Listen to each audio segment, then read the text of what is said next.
Hey everybody, welcome back to another riveting episode of Pokemon Emerald. We're here in the Victory Road. This is a little bit awkward. I'm gonna take this time to explain. This is another one of this. Okay, we got the TM29 Psychic. I guess I forgot about that. This is another one of those instances where, you know, mysteriously, I somehow have the video file for this episode, but not the audio file. For some reason, again, I don't know how exactly that happens, but it does happen somehow. Every once in a blue moon, it happens, you know. So I am recording this after recording the actual video of the, you know, episode 103, I guess. I'm recording the audio commentary. I don't know why I'm standing still here for like 20 seconds, but you know, bear with me here. I guess I maybe thought I was gonna cut this part out. I don't fucking know. I don't even know what I'm gonna cut out anymore. I guess if I'm being 100% honest, I actually record videos like. For Pokemon Emerald, at least, I recorded videos weeks and weeks and weeks in advance. So, like, this is episode 103, right? Today, I believe I published episode 80, in which I'm actually still in Moss Deep City.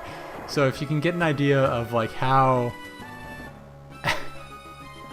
and I recorded this episode weeks and weeks ago. So if that's any perspective on how long ago I actually, you know, did this actual gameplay, then, you know, there you go. I actually don't know how long ago I played this. I'm imagining this episode will be published, I don't know, maybe in early November. So to give you an idea, I actually probably played this gameplay footage like maybe late August, early September. So if that's any fucking indication, there you go. This is incredibly delayed. Just that's the message I want to get across, if anything. I feel honestly I feel a little bit awkward doing commentary several weeks after I actually recorded the gameplay footage. Considering I haven't done live commentary in a number of weeks, because I actually moved, I went back to school in late September, so I moved to a different place. I wasn't able to do live commentary anymore. I haven't recorded any episodes since I moved, so to give you a perspective, I haven't done live commentary in a few weeks. So I feel a little bit awkward talking into a mic nowadays, but hopefully I can overcome. You know, we will overcome. But you know, at the very least, it's an interesting experience or opportunity, I guess, for me to kind of view my own gameplay footage weeks after I've recorded. I don't remember any of this shit. Honestly, the Victory Road is a complete blur to me. So it's a unique experience for me to be got a PP up there, I guess. I don't fucking know. I'm probably never gonna use that. It's a unique. Okay, apparently I'm a fucking psychic and I can detect hidden items. But I don't. I keep fucking digressing. But it's a unique experience for me to be able to look at my gameplay footage from weeks ago, not remember it, and just kind of, I guess, criticize myself for the way I play the game, I guess. I suppose my Pokemon knowledge hasn't really evolved much in the past few weeks, but hopefully I can get some, you know, some joy out of viewing myself weeks later and kind of critiquing the way I play Pokemon Emerald, I guess. I don't fucking know. I don't know why I'm paused here again. I guess this is where a point where I was maybe talking saying like, I'm gonna cut this part out. I guess I'll just meet you like where I was last or something. I don't fucking know. Dude.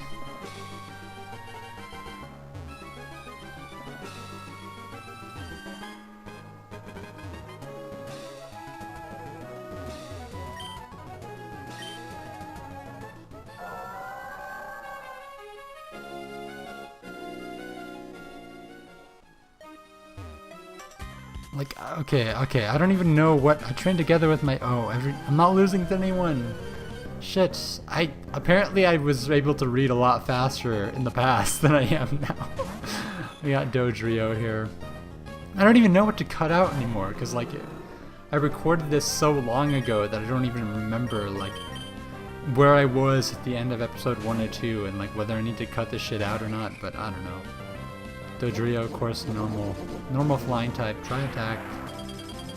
Probably not gonna do much. I mean, there is a certain sense of security, I suppose, in viewing this gameplay footage.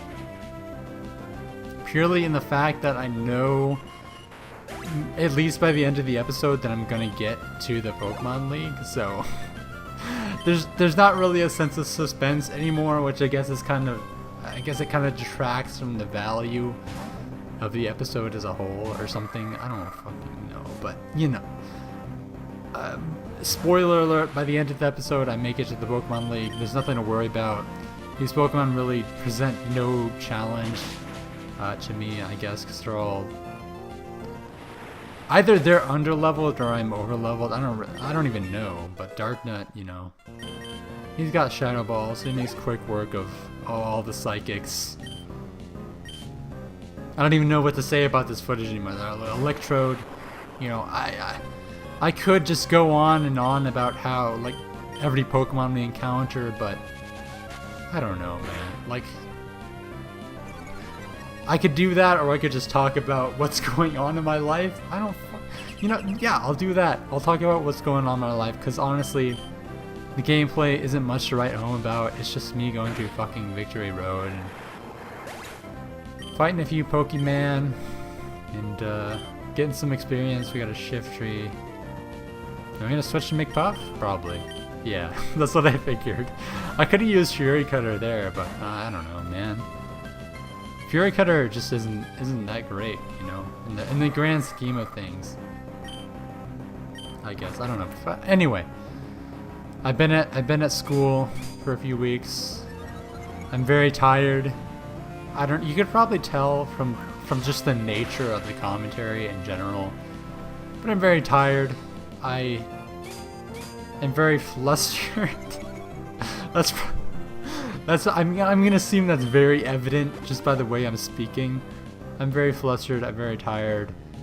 I've been going through a few weeks of very intensive studies, but I mean, I'm a film major, so really how intensive can it really truly be?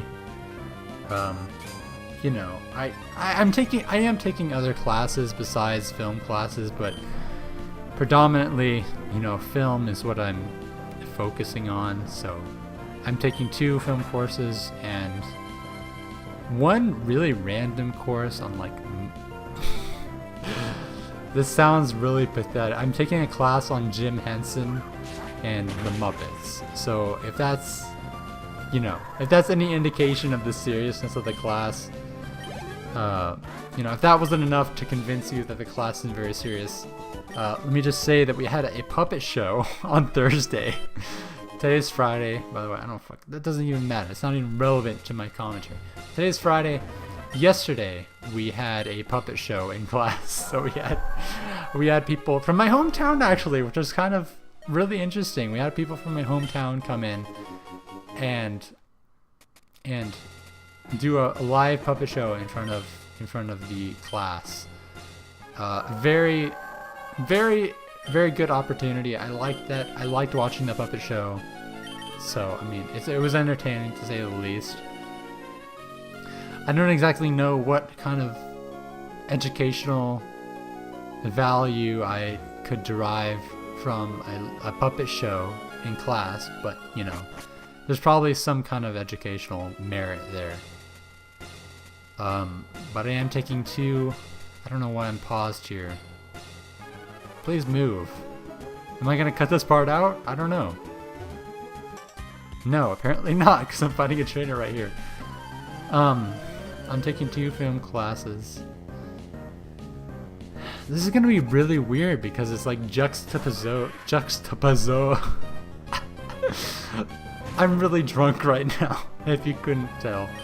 I've had a few drinks. You know, I'm home for the weekend doing this live comment. No, that's not live. It's I don't know why I said live. I'm doing the commentary after the fact, but I'm pretty toasted.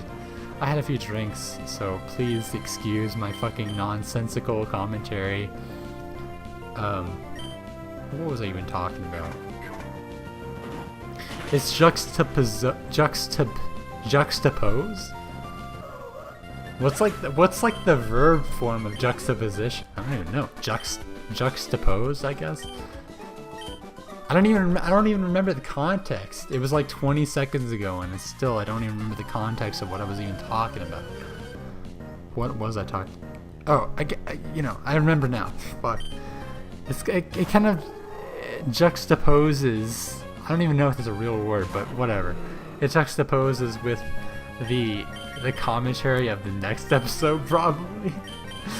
Because episode 104 is going to have live commentary. Episode 1 and 2 also has live commentary.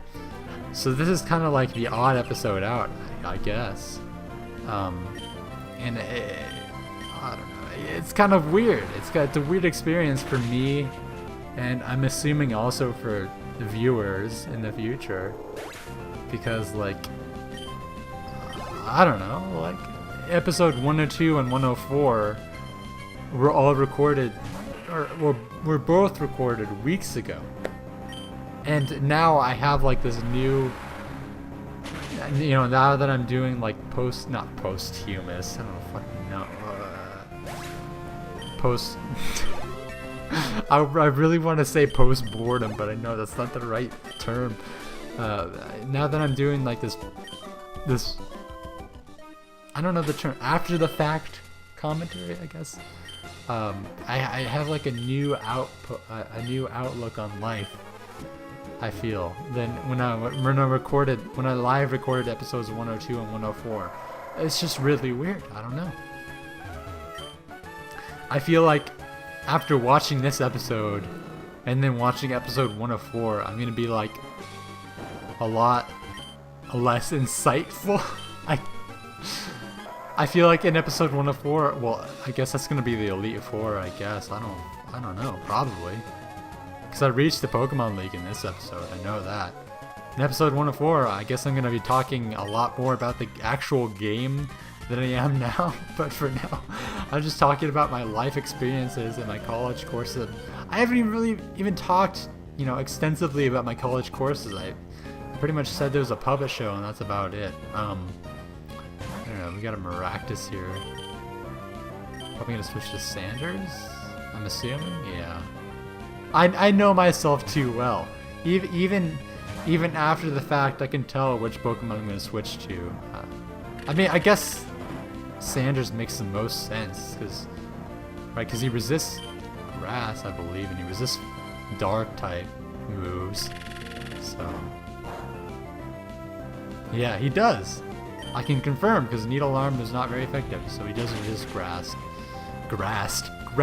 type moves. I'm taking 2 film courses. One is like kind of a remediary film course, because I didn't really know what else to take, and I just kind of needed credits, to be honest, but it's interesting, I guess. The other is an actual, like, upper division film course on the history of American cinema from 1960 to the present, and it's like week 3 right now, so we're like in the late 1960s. We're about to delve into the 1970s, so I don't know. That doesn't mean anything to anyone watching, probably, but this week, the past week, we watched a documentary about Bob Dylan, which is actually, you know, decently cool.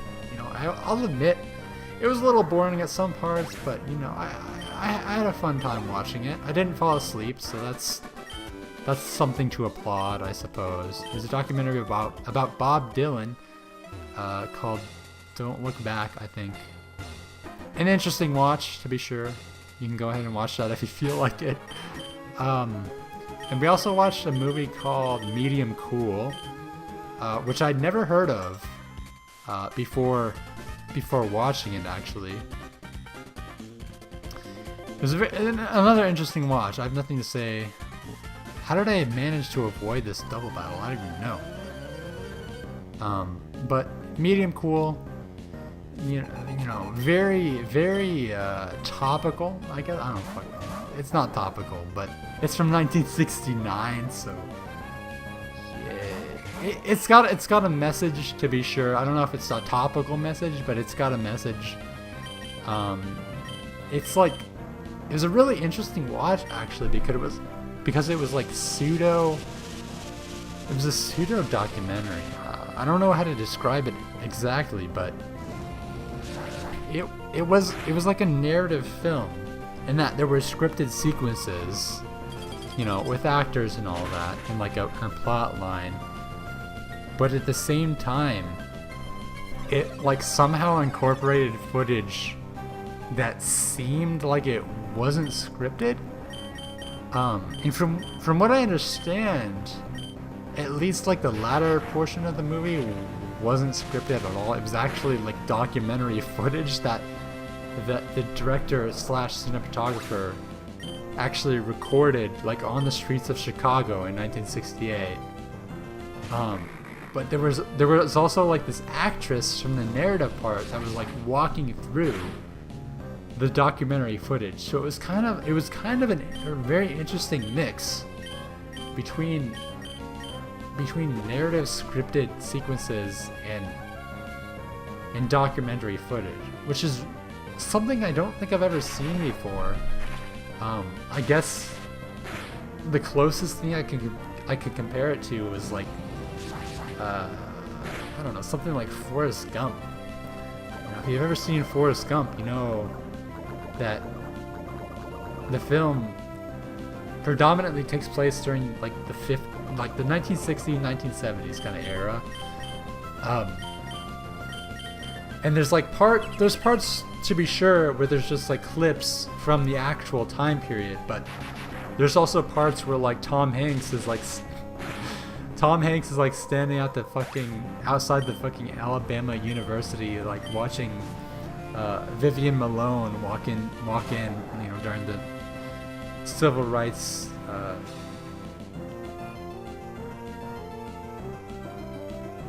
what, I don't even remember what that fucking, I took a class on this shit last year. I don't even remember. Civil rights period? No, the civil rights era? Is that, the civil rights era, let's just call it that. The civil rights era. I don't remember what it's called. There's a term for it, but I'm so drunk right now I can't even remember. I'm not that drunk, to be honest with you, but I'm drunk enough to not remember what the time was called. But you know what I mean. There's parts in Forrest Gump where Tom Hanks is like standing amongst actors, but it takes on the tone of being like a documentary reel.